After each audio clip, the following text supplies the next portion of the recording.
Hey there, welcome to the Working Man Sports Talk podcast, where we like to talk to other working men about sports. And if you aren't a man, who cares? Welcome to the show. Today, we're going to talk about the Minnesota Vikings.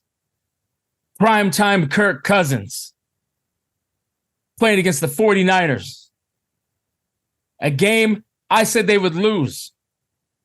And I'm a fan. I love Minnesota. I love the Minnesota Vikings. I love Minnesota sports. But doing my duty to talk about this, I have to put the fan side away and think logically. And on paper, I think a lot of us thought, without being a fan, that the Vikings would have lost.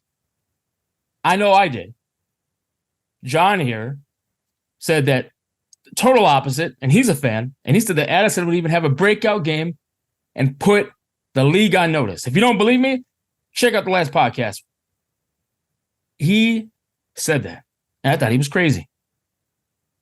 Well, here we are. And they won.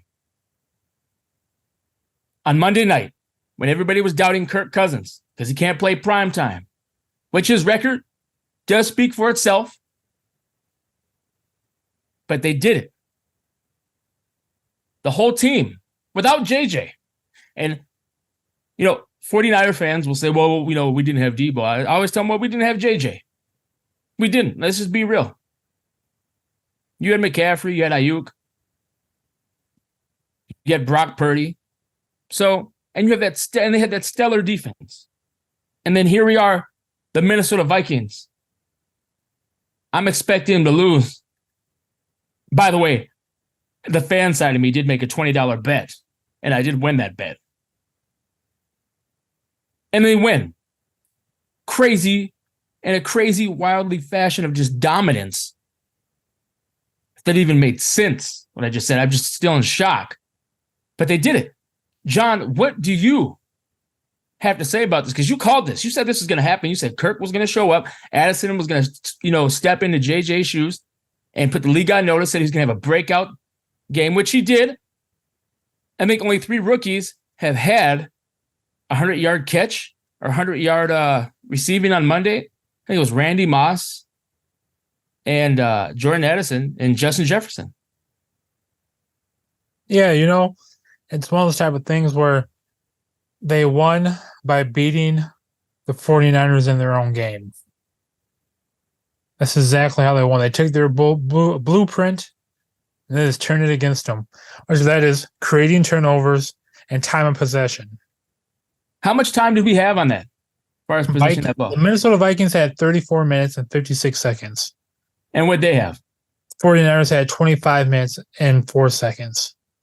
Yeah, that ball control really did make a difference. It does, because when you look at it too, what do the 49ers want to do?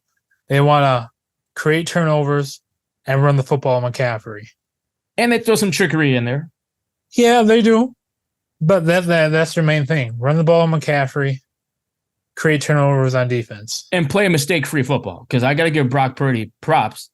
Before yesterday, he rarely threw the ball like that. So I look at it like they had 12 passing first downs. We had 18. They had 7 rushing first downs. We had 3. And third down efficiency, the Minnesota Vikings were 8 and 13.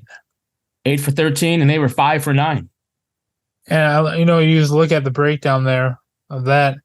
And you go over, the blueprint is for the 49ers is they have to play from behind and you have to make Brock Purdy throw.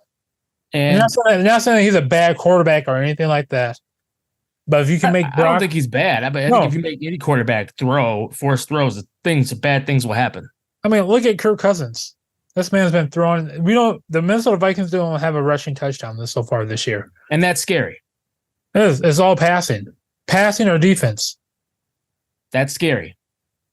So it's one of the type of things where it's like you can't say all quarterbacks because Kirk Cousins is doing it. Well, you look at the 49ers and how they're built. They're built to play smash mouth football with Christian McCaffrey. And, they like to throw Debo at you and Kettle and everything like that. But, Debo was out, but Jefferson was out too. It came down to who's going to make, which offense is going to have the most turnovers or make the most mistakes. And it came down to it, and the 49ers made the most mistakes. They did. And the Vikings played this, the team that we've been waiting to see all year. We thought it was going to kick off like this, and it didn't. You got Kirk Cousins. He went 35 for 45 for 378 yards, 2 touchdowns, 1 interception, which was stripped from Jordan Addison, who did later make up for that, stripped it back and got a touchdown. And you had Jordan Addison, who finished off with 7 receptions for 123 yards and 2 TDs. TJ Hawkinson looked great out there with 11 receptions for 86 yards. It was good to see him finally somewhat look normal for Hawkinson. Yeah, I was going to say that. I want to give TJ Hawkins a hand clap. Yep. Because overall, I can't even say it was a drop, but there was only 1 missed target. He had 12 targets. He caught 11 of them. Yeah. He looked really great. That was a Hawkinson that we traded for. Yeah, he looked like he got his groove back, and hopefully he can keep it up. And then, he had Cam Akers, who looked really good out there. And this was probably the best we've seen Madison look as far as playing consistently in a game. Oh yeah, for sure. He took care of the ball. I will say I would not be so surprised if you see the Vikings rolling with Cam Akers a little bit more than Madison. I feel like Cam Akers all the way around is a better pass protector. And I feel definitely more physical. Definitely more physical. He's more physical. He's not a downhill runner. He can go sideline to sideline. Like Madison's more of a downhill runner. And if you're playing more of the pass game, you need that sideline to sideline guy in the backfield. Yeah. And our offensive line, they played amazing. Oh, they that all connects together with the running game. The Vikings and the passing offensive linemen didn't give up any sacks yesterday. 0. And the 49ers have one of the top defenses in the NFL, and they get 0 sacks against that defense. And I thought Fred Warner and company would be an issue yesterday, and they were not. I thought Bosa was going to go off. Yeah, man, and they did not. They did a great job, like you said, protecting Kirk Cousins, and they allowed him to make some plays with his arm, which we've been waiting to see this whole time. And we got to see what a real Viking team can do when they're all gelling together. And let's just remember, they're doing this without JJ. And, when he comes back into the mix of this. Cam Bynum, 2 interceptions yesterday. Big time. And our defense was humming last night. I mean, that thing was loud. We forced that fumble on the 49ers' first drive after they stripped it from us. It was recovered by Dean Lowry. And then they continued to apply more force and followed up with a sack with Danielle Hunter. Then the Vikings applied even more force. And like you said, they got 2 picks with Cam Bynum. It was the way to end that game that way was perfect. Like I said, the Minnesota Vikings defense, our Minnesota Vikings as a team beat the 49ers at their own game. And that is applying pressure to the quarterback, whether it's just, either getting a sack or knocking the guy down. Yeah. Yeah, they did. I wonder how many QB hits they had. I don't know. Get us a number. I'm going to look this up here real quick. Get us a number, because overall it was a great night for the Minnesota Vikings team, offensively and defensively. But yeah, it was. This was like them clicking on all cylinders. It was really awesome to watch. It was a really great time, especially as a fan watching. Yeah, as a fan, it was great. I was there. I was there for this event. And like I said, that place was just booming. It was booming. And like I said, from an analyst perspective of just thinking logically without being a fan, I was like, the Vikings aren't going to win this. The fan part of me put a $20 bet down and won. Now, like I said, it was all great for the Minnesota Vikings team, but let's not get crazy yet. I know everyone wants to say that we're going to go to the Super Bowl or that we're going to make the playoffs. And as much as I would love to be on that boat with those people, we still have to come back to reality here. And that is that there's still a ton of work to do. We're going into week 8, and I mentioned this earlier. We're going into week 8, and we still don't have a rushing touchdown. That's not good because they got to have a solid running game to continue to make a run for the playoffs. You know what I mean? Oh, yeah. They need to get something going on that running game. Yeah, because if you can't run... I don't know if they need to bring someone else in. Someone else? In the backfield? Yeah, I mean, why not? Nah. We're just, I don't know if it's the line that's not teeing off on certain blocks, but this is week 8 and we don't have a rushing touchdown. And you got to have that to be able to make the playoffs because you can't always pass all the time. My other thing I want to say is the field goals are not looking too hot. Yeah, he was 3 for 4 yesterday, but these are like free throws, and you got to be able to put those between the pipes. And the bad thing is that was at home in an indoor stadium. So imagine if this problem comes up next week in Green Bay. Hopefully not, but we'll have to see. We'll have to see that because if you can't make it at home in your own stadium, what's going to happen when you're outside and it's raining or snowing? Because it could rain out there in Green Bay. It's going to be cold. It could be cold. We're in that time of season now. You got to be able to hit those field goals. You got to. And that's something that's big, with the Vikings coming down to it. They got, they played Green Bay, I think, in New Year's Day. And that's at home, but we play Green Bay this next week. Yeah, that's in the Green home Bay. game. I'm sorry about that. We go to Green Bay next week.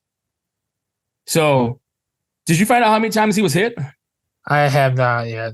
Well, we don't know. That's besides the point. If you can't find it, that's okay. The point is we all saw the pressure was on him. They forced him out for a 1-yard run. They made him uncomfortable back there. They made 2 interceptions. We messed that guy up yesterday. But he like you said, he felt really uncomfortable. And he wasn't playing like himself, which that means you really did make him uncomfortable because if he was himself, he just tossed that ball away. But we made them play from behind and made them, like you said, play outside their style of football where they control everything. It felt so good to see the Minnesota Vikings have the ball and continue to get first down after first down after first down. Watching that clock tick, seeing other 49er fans' faces in shock because they thought they were going to come here and whoop our ass. And they didn't. And like I said, I'm glad the Minnesota Vikings won that game. I had some people that listened to this and they said, well, you didn't pick the Minnesota Vikings. Even you said you didn't pick the Minnesota Vikings. I said, dude, I can't as a fan. But guess what? You should have. And those who did listen to me about picking the Vikings, saying that I said Jordan Addison's going to go off this game. I hope you started him in your fantasy because if you did, you got big points from him. I had him on my team and I didn't start him. He had 31 points, but you know what? You did not listen. You did not listen to the game. analyst. You did not. I did not listen to the analyst himself. I did not. But maybe next time you should. But we'll see what happens. Now, the awesome part of all this is that, yes, they beat the 49ers without Justin Jefferson. That's huge. That speaks volumes, and it shows that we are possibly a next man up team, especially with Brandon Powell, who stepped up and made some plays. I think, what did he have? He had 4 receptions for 64 yards. So they can continue to build on this momentum and see what happens. But they have to continue to work on it and tighten up some of these things because they start to also prove that they can hold the ball. You know who had a quiet game yesterday? Who, Osborne? Yes.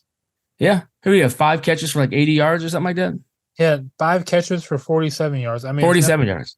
There's nothing to like brag about, but he had 6 targets, caught 5 of them for 47 yards. And he did have that. He should have had that 1 catch.